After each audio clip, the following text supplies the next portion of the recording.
Bakit ganyan ang plano mo? Anong purpose? Naka-raised bed. Gaganda kasi ang lupa mo ilalagay dyan, yung maganda. Yung maganda, Oo, bago nakataas. Hindi basta-basta magwa-waterlog. Okay. Boss, yung uod-uod ha. Yung vlogger na taga Bicol, ginagawan tips yan. Natutunaw lang niya pag may heat yung feathers, kaya niyang Feathers yung pinapakain sa mga...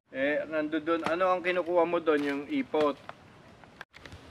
Ano pa kaya pwede natin gawin dito sa mga Boss, to? ano lang yung mga Yari na yata talaga yung pangarap natin Alam mo, hindi lang pangarap. Yun. ay, buka na ako ng pangat. Pare, nandito na sa'yo lahat. Ikikilos na Nandito lang. na talaga lahat. Oo, ikikilos na lang, pare. Tukan na natin to. Kasi ako wala rin akong... Hindi mo lang ko sa inyo ngayon, pero tataliman na natin yan ngayon. Ganyan rhapsody na ito.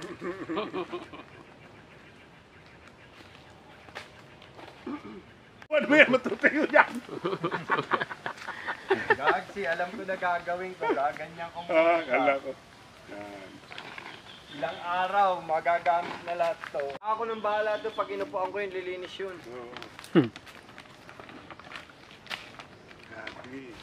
Malaking bagay yan. Ang bagay talaga. Malaking bagay yan kasi Makakatipid pa ako. hindi, una, bukod sa makakatipid ka, ang ano niyan, pag sinabi, hindi, ang lagay mo niyan, sige, lagay ka muna ng, ganyan, dalawa, sa gitna nito. Gawin mo ng diretso. Diretso, ganyan. Oo, yun, diretso. Ay, may diretso Yan. pang ganon. Dito na tayo tatagal.